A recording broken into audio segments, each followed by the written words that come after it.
नमस्कार, मैं हूं सौरभ जायसवाल और एक बार फिर से अगली वीडियो श्रृंखला में आप सभी दर्शक बंधुओं का हार्दिक स्वागत करता हूं।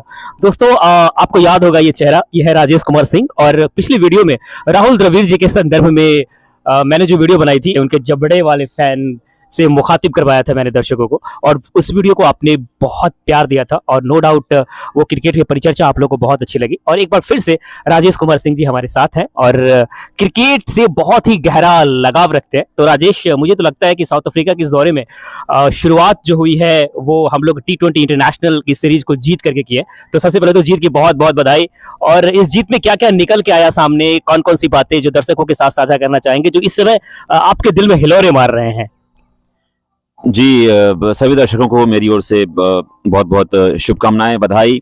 चूंकि टीम इंडिया की शुरुआत, उनके सफर की शुरुआत जीत के साथ हुई है। संयुक्त रूप से हम लोग विजेता बने हैं और यह दौरा बहुत खास है। हम इस वीडियो में आगे आपके तमाम सवालों को निश्चित रूप से हम उसका सवालों को सुनेंगे और उसका जवाब देने की कोशिश करेंगे।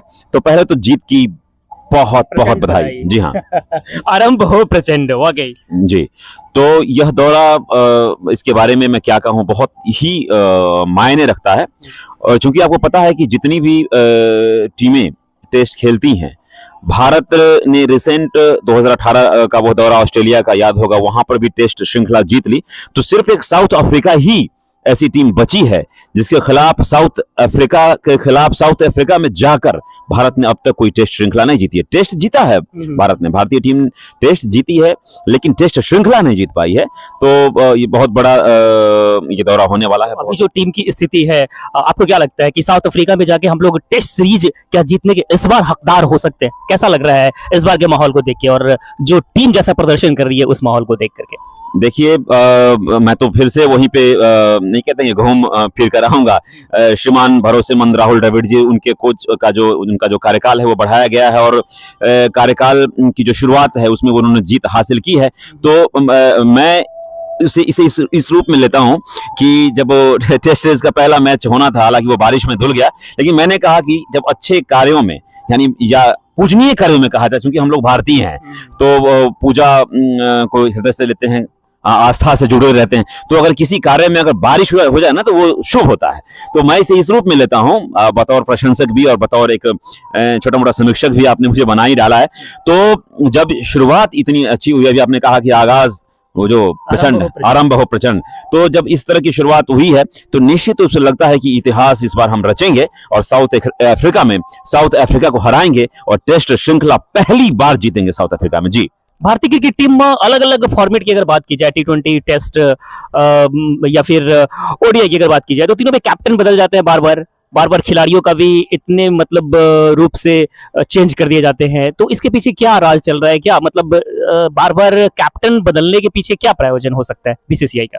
नहीं, जितनी भी बड़ी टीमें हैं, मैं समझता हूं कि जो आप ऑस्ट्रेलिया को देख लीजिए, आप न्यूजीलैंड को देख लीजिए और भी अन्य अगर टीमों को देख लीजिए, तो निश्चित रूप से वहां पे हर फॉर्मेट की लगभग मतलब आधे से अधिक टीम अलग अलग होती हैं, है ना। सारे प्लेयर्स, जैसे क्योंकि क्या है कि तीनों फॉर्मेट्स के अलग अलग कंडीशंस होते हैं, अलग अलग पैरामीटर्स होते हैं। तो अगर वहां पे अगर भारत ने यह अनुप्रयोग किया है तो मैं समझता हूँ ये अच्छा है, इसको हम नेगेटिव रूप में नहीं ले रहे हैं। और ऐसे भी T20 फटाफट क्रिकेट की चरम सीमा है, मैं समझता हूं। और उसमें नंबर 1, पूरे वर्ल्ड में नंबर 1 जो सूर्य कुमार यादव जी हैं वो कैप्टन है। और हालांकि अभी ये कहना जल्दबाजी होगा कि वो T20 जो 2024 का, जो 2024 का जो T20 है, जून में होना है, उसमें वही रहेंगे। हालांकि मैं तो दिल से चाहूंगा कि रोहित शर्मा जी और विराट कोहली जी की वापसी हो। मुझे लगता है कि दर्शक बहुत उतावले होंगे टेस्ट सीरीज में रोहित शर्मा की बल्लेबाजी और विराट कोहली को एक बार फिर से लंबे अंतराल के बाद एक बार फिर से बल्लेबाजी करते हुए देखने के लिए। आपको कितनी उम्मीदें हैं रोहित शर्मा और विराट कोहली से? हाँ, देखिए, नेट्स पे पसीने बहाते हुए मैंने वो मोहम्मद शमी जी को देखा है, साथ ही साथ मैंने जसप्रीत बुमराह जी की भी कहीं कहीं से खबरें आ रही हैं कि वो भी पसीना बहा रहे हैं। उसके बाद विराट जी और रोहित शर्मा जी ने भी दिल में ठाना हुआ है। तो मुझे लगता है इस बार इतिहास बमुश्किल, मैं समझता हूं कि 26 दिसंबर से ये प्रथम टेस्ट मैच होगा और संभवतः 3 जनवरी से दूसरा टेस्ट होगा और 3, 4, 5, 6, 7 लगता है कि 7 जनवरी के आसपास हम लोग इतिहास रचेंगे, और ये शुभकामनाएं मेरी ओर से, अग्रिम बधाई। हम दोनों की निगाहों के साथ साथ पूरे देश की निगाहें इस बात पर अब केंद्रित है कि साउथ अफ्रीका में जो अब तक हम टेस्ट सीरीज नहीं जीत पाए हैं वहां पे जाके, तो शायद इस बार हम जीत जाए। और अगर जोहान्सबर्ग में, अगर उस दौरे पर जोहान्सबर्ग में यदि बारिश नहीं होती तो द्रविड़ सर उस टीम में थे और इतिहास उस समय ही रचा जा चुका होता, लेकिन इतिहास को तो कुछ और मंजूर होता है। वो बतौर कोच इतिहास रचवाने वाले थे परमपिता परमेश्वर। और आप सभी के दर्शक बंधु, आपको याद होगा कि पहली वो मतलब श्रृंखला में बढ़त प्राप्त कर चुकी थी भारतीय टीम, लेकिन वो बारिश के कारण जीता हुआ मैच वो बारिश की भेंट चढ़ गया और हम सीरीज नहीं जीत पाए। तो वह सूखा इस बार मिटेगा और निश्चित रूप से हम भारतीय विश्व कप का जो जख्म है, जो गम है, उसे हम भुलाएंगे। T20 इंटरनेशनल की अगर बात करें तो सूर्य कुमार यादव आखिरी मैच में जिस तरीके से मतलब शतक लगाया, 4 शतक, रोहित शर्मा के बाद मुझे लगता है कि सूर्या भाव भी इस कैटेगरी में शामिल हो गए हैं।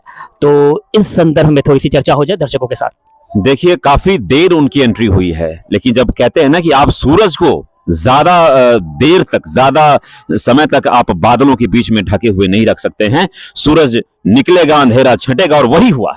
सूर्य कुमार यादव 10 वर्षों से संघर्ष कर रहे थे, और फिर से मैं श्रीमान भरोसेमंद राहुल द्रविड़ जी और रोहित शर्मा जी को मैं कहूंगा, हालांकि द्रविड़ जी कोच बने थे उस समय, सूर्या जी का कमबैक होता है और इतना जबरदस्त कमबैक होता है, और वो नंबर 1 खिलाड़ी बन जाते हैं। तो देखिए, वो बंदा 100% बने हुए हैं T20 फॉर्मेट के लिए मेरे ख्याल से। जी हाँ, और ये लंबी रेस के घोड़े हैं वो। मतलब आड़े तिरछे शॉट खेलना, 360 डिग्री कहा जाता है उनको। तो मतलब एक नई तरीके की क्रिकेट में एक बैटिंग लेकर के आते हैं, वर्ल्ड कप में नहीं चलते हैं, लेकिन फिर तुरंत बाद जब कप्तान बनाए जाते हैं तो अपनी कप्तानी में वो T20 इंटरनेशनल में एक तगड़ा वाला जवाब देते हैं। लेकिन फिर भी उस कामयाबी के पीछे एक दर्द, कैसा लगता है इन सब चीजों पे थोड़ा सा समीक्षा हो जाए। देखिए, 30 वर्ष के आसपास तो लोग रिटायर्ड हो जाते हैं क्रिकेट से। अभी आपने डिकॉक जी को देखा होगा, और अभी बहुत सारे खिलाड़ी खासकर विदेशों में भी। लेकिन ये 30 वर्ष के आसपास इनका कमबैक होता, मतलब ये डेब्यू होता है, उसके बाद ये इतिहास रचते हैं। और आड़े तिरछे शॉट, वो तो देखिए, T20 क्या है, वो क्या है कि उसकी एक अलग शैली है, और मैं समझता हूँ उस शैली में ये फिट बैठता है ये बंदा। और तभी तो इतने कम समय में, मैं समझता हूँ साल भर भी नहीं हुआ है, और पूरे वर्ल्ड के अच्छे खिलाड़ियों को, बैटर्स को चित कर दिया इन्होंने, और नंबर 1 पर हैं। तो निश्चित रूप से मैं कहता हूँ SKY स्काई, और स्काई हैज नो लिमिट। वाह, क्या बात है। सलामी बल्लेबाज शुभमन गिल और यशस्वी जायसवाल की जोड़ी जब मैदान पे आती है तो इससे दर्शकों को एक बड़ा अपेक्षा रहता है। लेकिन इस संदर्भ में आप क्या कहना चाहेंगे कि इस जोड़ी पर कितनी आशाएं थी और कहां तक कामयाब हो पाई?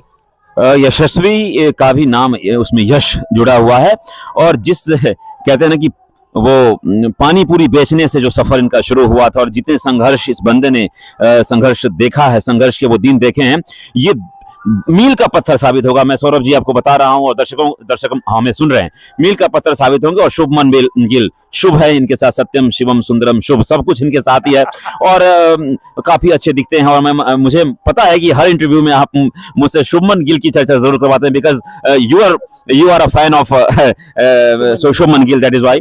तो खैर ठीक है, अच्छी चीज है, और यशस्वी और इनका दोनों की जोड़ी कहर बर पाएगी निश्चित रूप से। जी हाँ, तो हमें इंतजार है और भी कि आगे मौका मिले शुभमन गिल को, यशस्वी जायसवाल को।